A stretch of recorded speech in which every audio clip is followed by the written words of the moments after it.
No tengo una buena razón para escribir esto, salvo la necesidad de dejar constancia. Tal vez alguien más vea lo que yo vi. Tal vez alguien crea lo que nunca debí investigar. Todo comenzó en noviembre de 2002. Había dejado la fuerza hacía unos años, pero me ganaba la vida como detective privado. Principalmente casos de infidelidades, fraudes de seguros, cosas aburridas. Hasta que una mujer, Rebecca Holt, me contrató para investigar la desaparición de su hermano, Alan Holt. Desapareció sin dejar rastro tras mudarse a una vieja casa que acababa de heredar en un pueblo perdido de Maine, Lockridge Hill. No había informes policiales ni búsqueda activa. La familia lo dio por desaparecido voluntariamente, pero ella juraba que Alan no haría eso. Cuando me mostró el correo que él le envió semanas antes de desaparecer, algo me llamó la atención. Mencionaba ruidos en la casa, cadenas arrastrándose, susurros, un cuarto sellado que aparecía en los planos, pero no podía encontrar.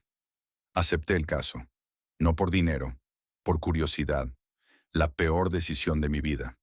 Lockridge Hill era un pueblo de 30 casas al borde de un bosque espeso, frío, gris, como sacado de una foto antigua. Nadie parecía tener mucho que decir sobre Alan Holt. Un tipo callado. No lo vimos mucho.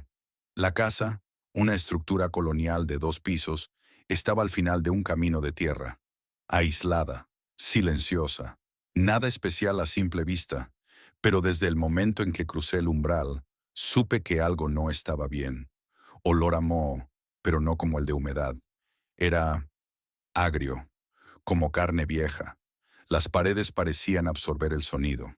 No se oían pájaros, ni viento, solo mi respiración y mis pasos, que a veces sonaban dobles, como si alguien más caminara detrás de mí.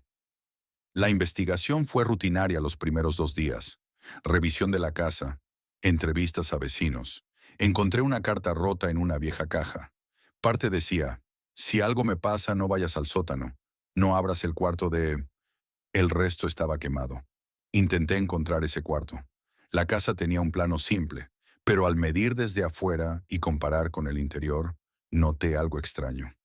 Había una sección detrás de la cocina que no correspondía con ninguna habitación visible, como si faltara una pieza del rompecabezas. El tercer día decidí abrir el sótano. Había un viejo candado oxidado, pero se rompió con facilidad. El aire que salió era frío como una tumba. Bajé con una linterna y encontré una sala de almacenamiento, con herramientas, cajas y lo que parecía una pared añadida con ladrillos más nuevos que el resto. Golpeé, hueco. Volví con un mazo. No sé por qué lo hice. Supongo que ya era demasiado tarde para dar marcha atrás. Rompí parte de la pared y detrás encontré una puerta de madera, sin pomo, solo una abertura tallada. Oscura, muy oscura. La linterna parpadeó cuando apunté hacia adentro. Baterías nuevas. No podía ver más allá de 2 metros. Di un paso, luego otro. Y entonces escuché lo que me hizo congelarme. No un grito, no un golpe. Fue algo más sutil. Una respiración. Lenta, profunda, pesada. No la mía. Y estaba justo frente a mí, en la oscuridad. Pero no vi nada. Corrí. Dejé la casa esa noche y dormí en el coche. Me dije que volvería por la mañana, que estaba cansado, que mi mente me jugaba una mala pasada. Mentira. Tenía miedo. A la mañana siguiente, volví con una cámara, linternas nuevas y una grabadora de voz. Entré de nuevo al cuarto oculto. Era un pasillo largo, estrecho, y olía aún peor que antes. Al fondo, encontré lo que parecía un cuarto ritualístico. Paredes cubiertas con símbolos, algunos tallados, otros pintados con lo que parecía óxido o sangre. En el centro había una silla, no una común, alta, con correas y marcas en el piso, rastros de que algo había sido arrastrado o arrastró a alguien. Encendí la grabadora. La dejé allí mientras tomaba fotos. Todo era frío, como si el aire mismo estuviera muerto. No pasaron 5 minutos antes de que escuchara un sonido seco. Un golpe. La grabadora había sido arrojada al suelo. Yo estaba solo. Volví a casa esa noche. No dormí. Cuando revisé el audio escuché algo. Primero, estática. Luego, una voz. Baja. Un murmullo gutural. No era inglés, no era humano. Luego, un grito, agudo, y una palabra que sí entendí. Samuel, mi nombre. Pero yo no lo había dicho. Me marché de Lockridge al día siguiente. Abandoné el caso. Le mentí a Rebecca. Le dije que Alan se había ido voluntariamente, que la casa estaba vacía. Nunca volví a hablar con ella. Al poco tiempo escuché que ella también desapareció. Fue a buscar la casa, a buscar respuestas. La propiedad fue demolida en 2004. Un incendio accidental terminó con lo que quedaba de la estructura, pero algo no terminó. Desde entonces he escuchado cosas, en mi casa, en hoteles, siempre cuando estoy solo, pasos, respiraciones, y esa voz, la que dijo mi nombre, cada vez más cerca, y ahora mientras escribo esto, la escucho otra vez, detrás de mí. Creí que dejar Lockridge Hill me libraría de eso, pero no se puede abandonar algo que ya te llevó con él, porque eso es lo que hace, te lleva. Todo lo que escribí en el primer cuaderno fue real. No embellecí nada. Si acaso, omití detalles por miedo a no poder soportarlos. Pero esto es lo que sucedió después. Lo que nadie debe saber. Pero alguien tiene que hacerlo. Todo comenzó a ir peor al mes siguiente. Me despertaba a las 3:17 de la mañana cada noche. Exacto. Sin alarma, sin ruido externo. Solo esa sensación, como si alguien estuviera en el cuarto conmigo. Siempre a mi derecha. Siempre justo fuera del rango de mi visión periférica. La primera vez que escuché el sonido fue en mi baño. No fui yo. Nadie más vivía conmigo.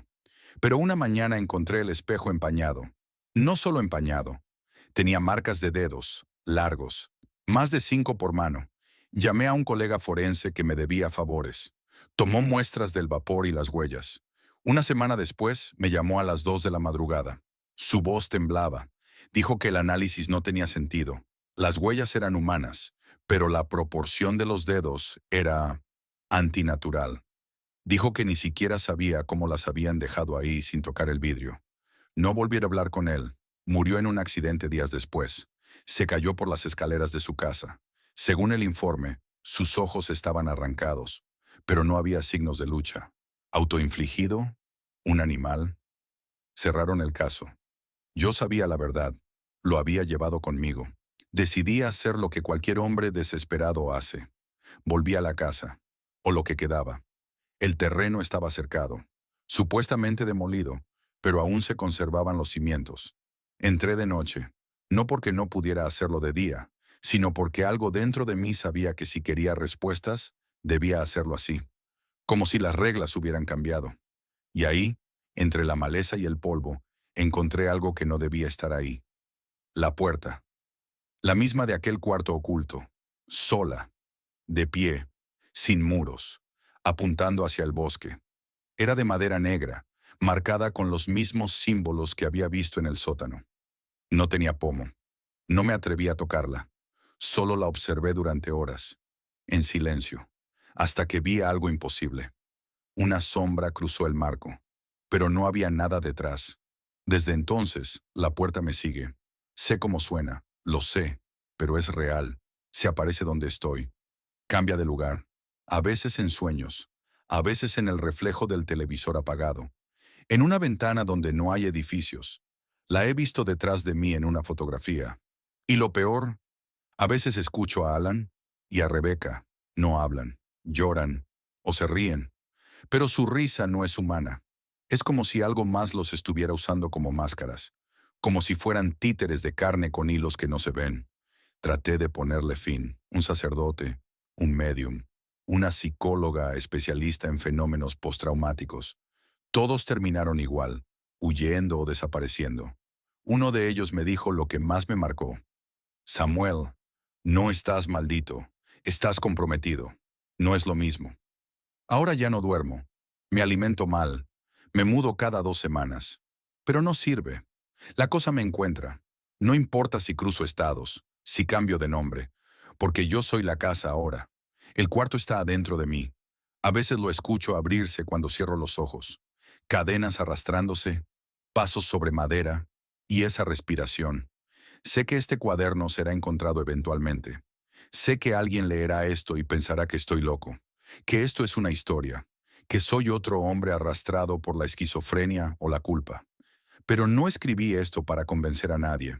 Lo escribí porque una noche alguien como tú lo leerá y recordará que también escuchó pasos cuando vivía solo, que también vio la puerta en un sueño que creyó insignificante y que también despertó a las 3:17 de la mañana sin razón aparente. Cuando eso pase, no abras esa puerta. No importa dónde aparezca, porque si la abrís, ya no vas a ser vos el que camine. Nunca fui supersticioso. Siempre me consideré una persona lógica, práctica. Pero lo que ocurrió ese invierno en la casa de mi abuelo me cambió para siempre. Nunca conté esto públicamente.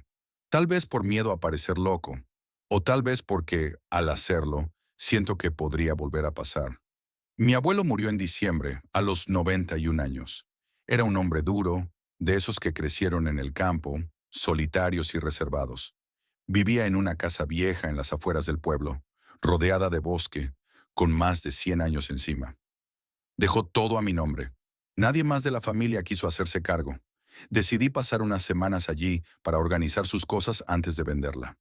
La casa era fría, silenciosa y tenía un olor persistente a madera húmeda. No había pasado más de un día cuando empecé a notar cosas extrañas, pequeñas al principio, puertas entreabiertas que juraba haber cerrado, susurros débiles, como si vinieran de la planta baja cuando estaba acostado en el segundo piso. Pensé que eran ruidos viejos. Casas antiguas siempre suenan. Lo inquietante comenzó en el tercer día. Explorando el sótano, una estructura de piedra agrietada y piso de tierra compactada, descubrí una puerta que no había visto antes. Estaba al fondo, detrás de unas estanterías. Era más baja que una puerta normal y tenía un pasador oxidado por fuera. Parecía no haber sido abierta en décadas. Tuve que forzarla. Dentro había una habitación pequeña, sin ventanas, con paredes de ladrillo sin revocar. Una lámpara desnuda colgaba del techo, y funcionaba. Lo más extraño eran las marcas en las paredes. Arañazos, cientos, como si alguien o algo hubiera intentado salir de allí desesperadamente. En una de las esquinas, el suelo estaba cubierto de lo que parecía ser sal. Había símbolos dibujados con lo que identifiqué como carbón, un patrón circular que me resultaba vagamente familiar. Eso fue lo primero que me dio realmente miedo. Esa noche dormí mal. Me desperté varias veces sintiendo que alguien me miraba. No algo, sino alguien. Era una sensación personal, humana, como si una presencia estuviera en la misma habitación, en la esquina, inmóvil. Lo peor fue que a las 3:17 de la madrugada, escuché que la puerta del sótano se abría. Lentamente. No bajé. Me quedé quieto, con el corazón golpeándome los oídos. Al amanecer, bajé armado con un martillo. La puerta del cuarto secreto estaba abierta. Lo juro, yo la había cerrado y trancado con una cadena. Después de eso, las cosas empeoraron. Los espejos comenzaron a empañarse solos, incluso cuando no había vapor ni calefacción. En ellos aparecían huellas, dedo por dedo, pequeñas al principio, luego más grandes. En una ocasión vi lo que parecía ser la silueta de una persona justo detrás de mí, solo por un instante. Me di vuelta y no había nadie, pero sentí el aire más frío, cargado, como si algo hubiera estado demasiado cerca. Empecé a soñar con el cuarto, no como lo vi, sino con otra versión de él, más oscuro, con las paredes llenas de cadenas y algo moviéndose en la esquina. Cada noche, en el sueño, esa cosa estaba más cerca. Nunca la veía bien, solo la sentía, como un bulto con forma humana, lleno de odio. Un odio antiguo, concentrado. Me despertaba empapado en sudor, jadeando, a veces con la sensación de que aún estaba en el sueño. Tomé la decisión de irme, ya no podía más. Empaqué todo lo esencial, pero antes de salir cometí un error. No sé por qué lo hice. Tal vez por curiosidad, tal vez por estupidez. Volví al cuarto en el sótano. La lámpara aún funcionaba. En el centro del suelo, donde estaba el símbolo, ahora había algo escrito. No estaba antes. Era mi nombre, escrito con lo que parecía sangre reseca. El aire estaba helado, inmóvil. Sentí un zumbido en los oídos, como presión. Y entonces escuché un golpe. Desde adentro de la pared, como si algo estuviera rascando. No un animal, algo con intención. No corrí. Caminé sin mirar atrás. No cerré la puerta. Subí las escaleras, tomé mis cosas y salí de la casa. Cuando puse el motor en marcha, juraría haber visto algo por el retrovisor, parado en la ventana del sótano. Alto, inmóvil. Nunca volví. La casa fue vendida meses después, por medio de un agente. No quise ni firmar los papeles allí. Me los enviaron por correo. A veces todavía sueño con ese cuarto. Solo que ahora, cuando despierto, hay marcas en mi puerta. Por dentro. Siempre son 5, siempre frescas, y siempre aparecen a las 3:17 de la madrugada. Después de dejar la casa, pensé que lo peor había pasado. Me mudé temporalmente a un departamento en la ciudad, pequeño, ruidoso, pero al menos estaba rodeado de gente. Durante unas semanas todo pareció volver a la normalidad. Me convencí de que lo que había vivido era una mezcla de estrés, insomnio y el ambiente opresivo de esa casa vieja. Pero entonces comenzaron los ruidos. Primero fueron pasos. En el techo, a pesar de vivir en el último piso, escuchaba las tablas crujir, despacio, como si alguien caminara descalzo. Luego vinieron los golpes, siempre a la misma hora, 3:17 de la mañana. 3 golpes, una pausa, luego 2 más. Siempre igual. Revisé con la administración del edificio. Nadie vivía arriba. Tampoco había acceso directo al techo. Me dijeron que probablemente eran cañerías o dilatación por temperatura. Mentiras cómodas. Después empecé a notar las marcas. No en mi puerta. Esta vez, en el armario. Siempre 5 líneas verticales, como si alguien hubiera pasado sus uñas desde la parte superior hasta el centro. Las limpiaba, pero volvían. A veces en la madera, a veces en el espejo del baño. Incluso llegaron a aparecer sobre el vidrio interior del microondas. Pero siempre 5. Nunca más. Nunca menos. Una madrugada me desperté ahogado, con la garganta cerrada, como si alguien estuviera sentado sobre mi pecho. No podía moverme. No podía gritar. Solo vi una figura, agachada en la esquina del dormitorio, negra como la ausencia misma. No brillaba. No reflejaba nada. Absorbía la oscuridad. Solo tenía ojos. No blancos, no rojos. Vacíos. Cavidades húmedas. Y me miraba. Sentí un pensamiento que no era mío. No palabras. Algo más básico. Más animal. Era una advertencia. No dormí por días después de eso. Consulté a un psiquiatra. Me recetó pastillas. No funcionaron. Fui a ver a un sacerdote. Me escuchó con una mezcla de lástima y precaución. Me bendijo la casa. Esa noche fue la peor. A las 3:17, los golpes no fueron en el armario ni en la puerta. Fueron en la pared detrás de mi cama. Golpes profundos, violentos. Me levanté de un salto, empapado en sudor.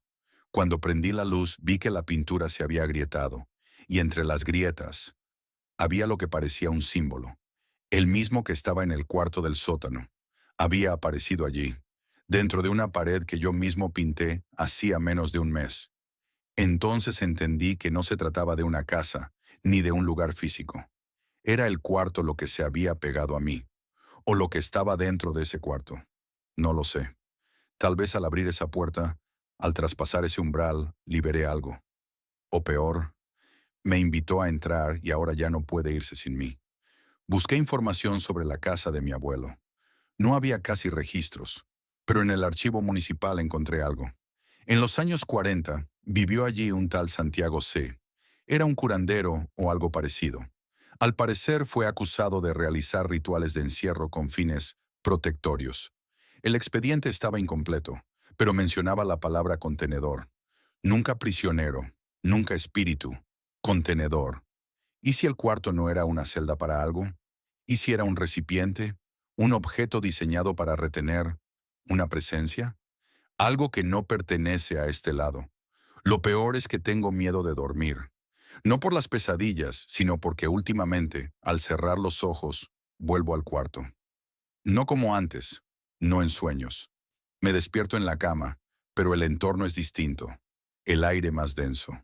Las paredes gotean algo espeso. Y está allí, en el rincón. Ya no se esconde. Ya no me observa. Se arrastra hacia mí, cada vez más cerca. Sé que no puedo vivir así. Estoy agotado. A veces siento que si me quedo dormido en ese lugar, en el cuarto, no voy a volver. No al menos como yo. Y eso, más que morir, es lo que me aterra. Porque anoche, antes de despertar, había dos figuras en el cuarto. Una, como siempre, agazapada. La otra, de pie, frente a mí, idéntica a mí, y sonreía. Fue por necesidad. Me acababa de separar, y con lo que me quedaba del sueldo y el alquiler que podía pagar, encontré un departamento en el piso 12 de un edificio viejo en el centro. Era barato, demasiado barato para estar tan bien ubicado. Cuando fui a verlo, lo noté descuidado, pero no inhabitable.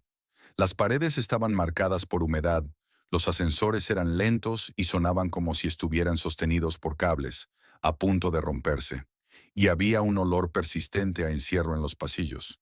Pero me urgía mudarme. Desde el primer día noté algo raro. El departamento tenía un aire constante de abandono, aunque acabara de limpiarlo. Era como si el polvo volviera a aparecer en cuestión de horas, como si nunca pudiera sentirse realmente habitado. Y por las noches, siempre se escuchaban pasos en el pasillo, no arriba, no abajo, en el pasillo, frente a mi puerta. Siempre pasos lentos, como si alguien caminara descalzo, arrastrando ligeramente los pies. Pensé que era algún vecino insomne, hasta que una noche salí a mirar por la mirilla. Nada, ni un alma. Pero los pasos seguían, sonando con claridad, avanzando lentamente de un extremo del pasillo al otro. Al cuarto día el portero me dijo, casi de pasada, que ese departamento había estado vacío por casi 3 años, que el último inquilino no había durado mucho y que, antes de él, hubo al menos otros 3 que se fueron sin dar explicaciones. Me reí, como si no me afectara, pero esa noche dormí con la luz del pasillo encendida. A la semana empecé a notar otras cosas. Despertaba con la sensación de haber tenido pesadillas, pero sin recordar nada. Solo el corazón latiendo como si hubiera estado corriendo. Y siempre, exactamente a las 3:17 de la madrugada, me despertaba de golpe. No importaba a qué hora me acostara. Siempre a las 3:17. Una noche, desperté como siempre a esa hora y escuché algo dentro del departamento.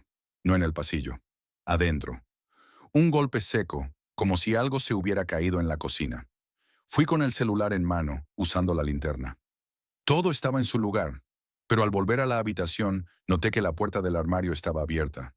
Yo no la había dejado así. De hecho, estaba seguro de haberla trabado, porque no cerraba bien. La cerré otra vez y puse una silla contra la puerta.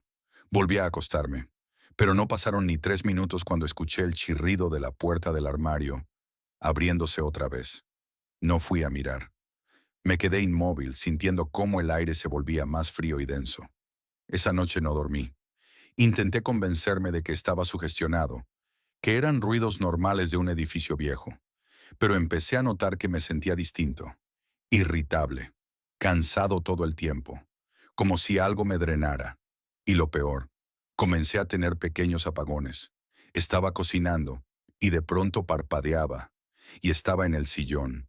Me metía a bañar y al cerrar los ojos, al volver a abrirlos, ya estaba en la habitación, vestido, pero con el cabello aún mojado. Fui al médico. Me hicieron estudios. No tenía nada. Dormía mal, pero eso era todo.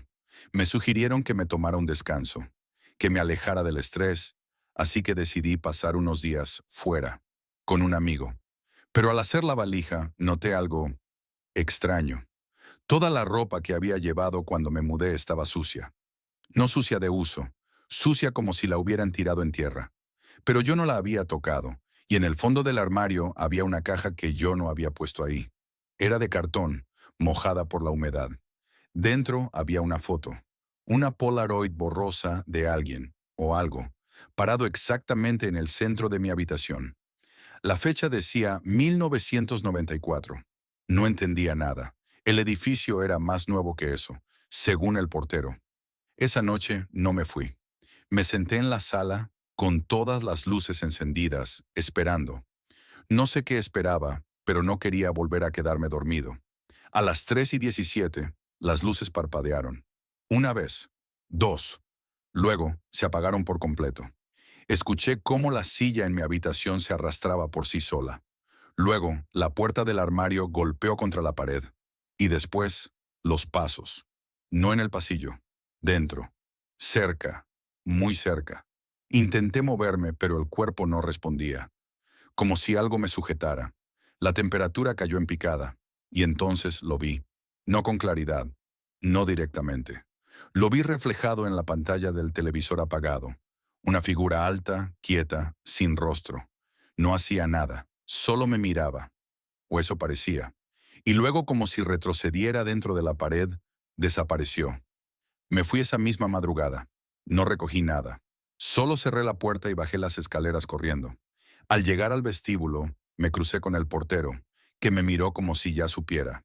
Me dijo algo que aún me persigue. Ese piso no es el último. Nunca lo fue.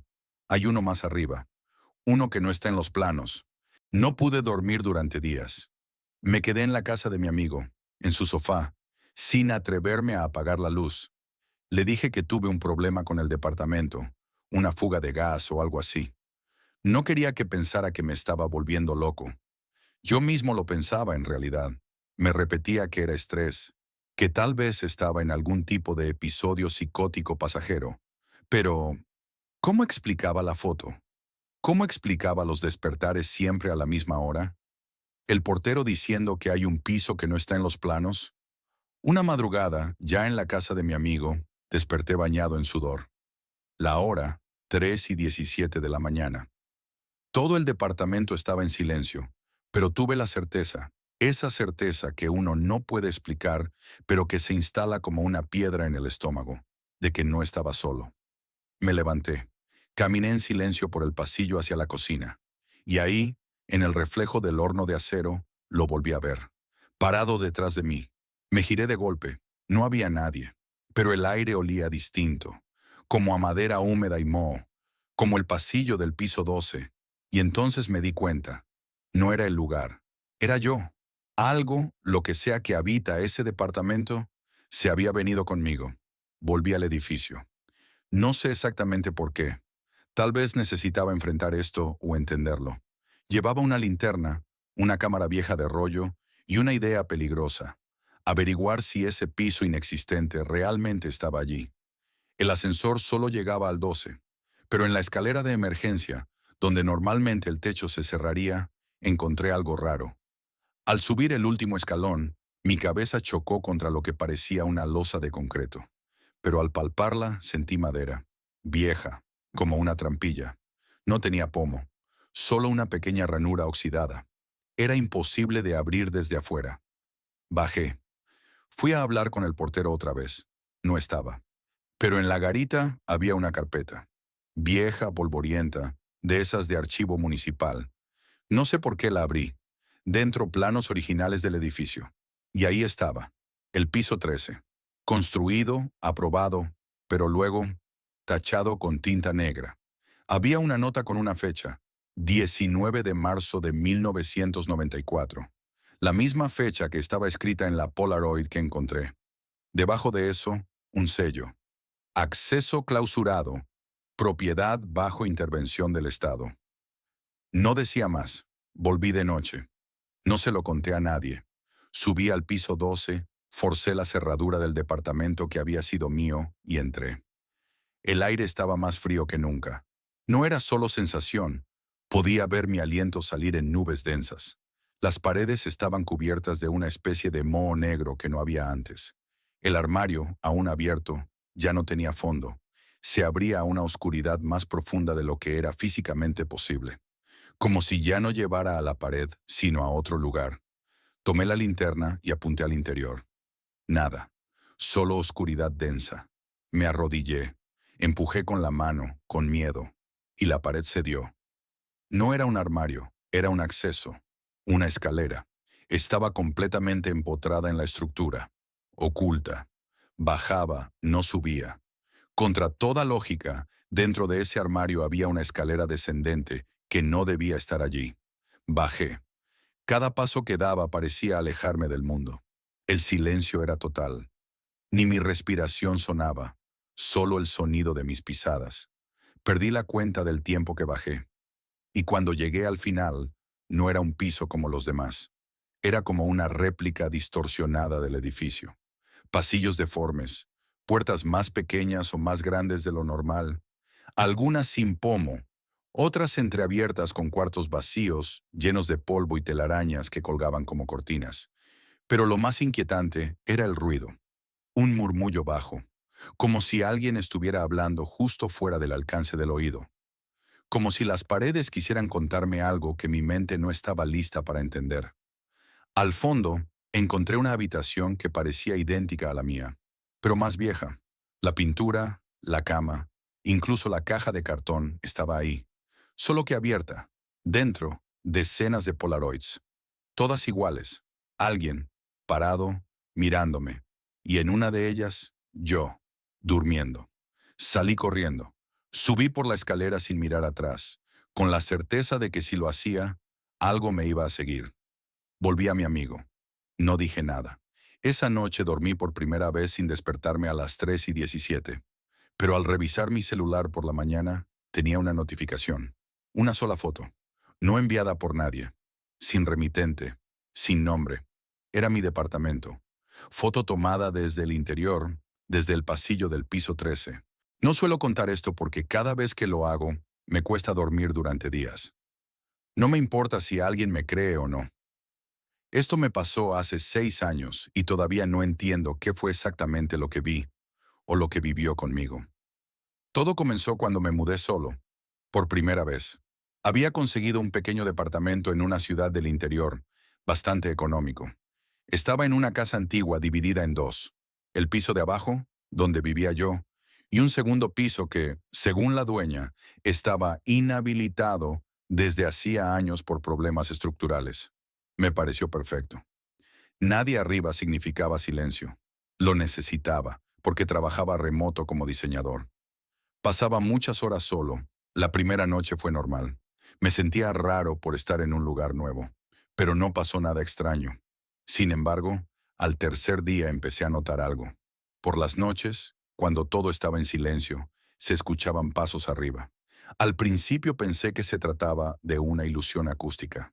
Las casas viejas suenan, pero era diferente. Los pasos eran constantes, iban y venían. A veces se detenían justo encima de mi habitación, y no eran ruidos de madera crujiendo. Eran pasos, pasos lentos, firmes, como si alguien caminara con cuidado. Le escribí a la dueña. Me dijo que el piso superior tenía la entrada clausurada y que nadie tenía llave, que era imposible que hubiera alguien ahí, que quizás eran gatos en el techo. No le creí del todo. Las noches siguientes, los pasos siguieron. Comencé a dormir con audífonos, pero un par de veces me los saqué en la madrugada, sudando porque algo me despertaba, y los pasos siempre estaban ahí. A veces incluso llegué a escuchar lo que parecían pequeños golpecitos, como si alguien rozara suavemente la pared. Entonces empecé a investigar por mi cuenta. Subí por afuera, por una escalera vieja de hierro oxidado que daba al piso de arriba, pero la puerta estaba realmente bloqueada con tablones. No había manera de entrar, hasta que una noche algo cambió. Eran las 2:47 de la mañana. Lo recuerdo con exactitud porque miré el reloj cuando me desperté sobresaltado. No fue por un ruido. Fue como si me hubieran tocado. El cuerpo entero me dolía, como cuando te despiertan abruptamente de un sueño profundo. Me senté en la cama y los pasos comenzaron, pero esta vez bajaron. Eran más pesados, como si algo se hubiese soltado allá arriba. Me congelé. Pensé que alguien había entrado. Salí de la cama en silencio, tomé un cuchillo de cocina y me escondí detrás de la puerta de mi habitación. Escuché cómo los pasos cruzaban el pasillo y se detenían frente a mi puerta. Lo juro, no era imaginación. Podía oír la respiración. Algo, alguien, estaba allí, al otro lado, en silencio. No abrió la puerta. Después de un rato que me pareció eterno, se escucharon los pasos de nuevo, alejándose, pero no hacia arriba. Number hacia la cocina. Me armé de valor y salí. Revisé todo. No había nadie. Las ventanas estaban cerradas desde dentro. No había señales de intrusión. Nada. Pero desde esa noche las cosas comenzaron a escalar. Luces que se apagaban solas, objetos que no estaban donde los dejaba. Y lo peor, la sensación constante de no estar solo. No era paranoia, era instinto. Como si algo invisible se sentara a mi lado mientras trabajaba. Como si alguien me mirara fijo mientras me duchaba. Una vez encontré mis zapatillas perfectamente puestas frente a la puerta, como si alguien las hubiese alineado ahí. Otra noche, abrí el armario y todas mis camisetas estaban dobladas en formas extrañas, como si alguien las hubiese tocado durante horas. Intenté grabar con mi celular, pero nunca capté nada, ni voces, ni sombras, ni movimiento. Pero el ambiente era insoportable, pesado. Y luego vino la noche que me hizo irme. Había salido a cenar con un amigo. Cuando volví, encontré todas las luces encendidas. Todas. Incluso las del baño y la cocina. Pero lo más horrible fue el olor. Un aroma rancio, húmedo, como a tierra podrida. Y en el centro de la sala, sobre mi mesa de trabajo, había una hoja de papel. Estaba completamente en blanco. Pero cuando la levanté, noté algo por detrás. Había marcas, como hechas con la yema de los dedos, presionando con fuerza. Marcas repetidas, una encima de la otra, como si alguien hubiese intentado escribir sin tinta. Como si algo invisible hubiese estado horas raspando sobre ese papel. Esa fue la gota final. Me fui esa misma madrugada. Dormí en el auto. Al día siguiente busqué otro lugar.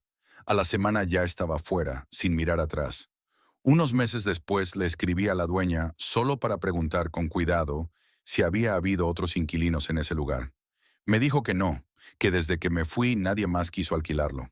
La gente se queja del ambiente, me dijo. Dicen que es muy opresivo.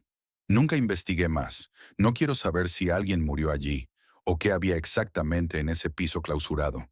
Pero a veces, cuando me despierto en la madrugada, tengo la sensación de que los pasos nunca se quedaron allá arriba. Pasaron meses desde que me fui de aquel lugar, y aunque logré instalarme en un nuevo departamento, moderno, luminoso, en una zona sin historia ni sombra, no pude deshacerme de la sensación de estar siendo observado. Durante las primeras semanas en mi nuevo hogar, todo estuvo tranquilo. Por momentos pensaba que había exagerado, que tal vez estaba sugestionado por vivir solo, por las historias que uno mismo se cuenta en la oscuridad. Me aferraba a esa posibilidad porque era preferible pensar que todo había estado en mi cabeza. Pero entonces empezaron los pequeños incidentes. Pequeños. Lo suficiente como para hacerme dudar, pero no tanto como para convencerme de que no era casualidad. El primero fue una alarma del celular que se activó sola a las 2:47 de la mañana. Exactamente la misma hora en la que me desperté aquella noche, meses atrás. Lo apagué sin pensar mucho. Supuse que la había programado por error. La noche siguiente volvió a sonar. Mismo tono, misma hora. La revisé. No había ninguna alarma programada. Reinicié el teléfono. Lo dejé apagado. A las 2:47 de la mañana, mi reloj digital, que no tiene función de alarma, empezó a parpadear. Otra vez me dije que debía haber una explicación lógica. Quizá cortes de luz, un mal contacto. Pero la verdad es que ya no estaba tranquilo. Dormía con luces encendidas. No invitaba a nadie a mi casa. No quería compartirlo con nadie. Decirlo en voz alta sería admitir que no me había ido solo de aquella casa. Que algo, lo que fuera, se había venido conmigo. Una noche mientras trabajaba en un diseño en la computadora, sentí un cambio repentino de temperatura. Lo había leído antes. Las presencias se sienten por el frío. Pero esto era distinto. No era como abrir una ventana. Era un frío seco, como cuando uno abre una tumba. Me levanté para buscar una manta y sin razón aparente, la pantalla de mi monitor se apagó. No el equipo, solo la pantalla, como si alguien hubiese tocado el botón. Volvió a encenderse sola, y en lugar de mi proyecto, había una pantalla en blanco, como un lienzo digital vacío. En el centro había una palabra escrita. No era ninguna fuente conocida. Era como si alguien la hubiese dibujado, con torpeza, letra por letra. Arriba. Me quedé inmóvil.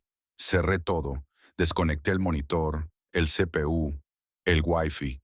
Me senté en el sillón sin saber qué hacer. Empecé a llorar, creo, no de miedo, sino de frustración. Estaba harto. Sentía que ya no era dueño de mi propia vida. A la mañana siguiente, encontré la palabra escrita a mano, con lápiz, en el espejo del baño. No se reflejaba en el vidrio, estaba escrita directamente sobre él, con fuerza, como si alguien hubiese apretado hasta romper la punta del grafito. Era la misma palabra. Arriba. En mi nuevo departamento, yo era el del piso de arriba. Fue entonces que entendí. No importaba el lugar, no importaba la dirección, ni la casa, ni las paredes. Era la altura. Aquello que estaba allá arriba, lo que sea que se había manifestado en ese piso clausurado, no estaba atado a un sitio físico. Estaba vinculado a una estructura, a una relación espacial. Era algo que habita el piso de arriba. Siempre, en todas partes. Esa noche subí al entrepiso, una especie de altillo al que nunca había prestado atención. Solo guardaba cosas viejas, cajas sin abrir, una bicicleta polvorienta. Subí temblando, con una linterna. No había electricidad allí, y lo encontré. No eso. No vi una figura, ni una sombra.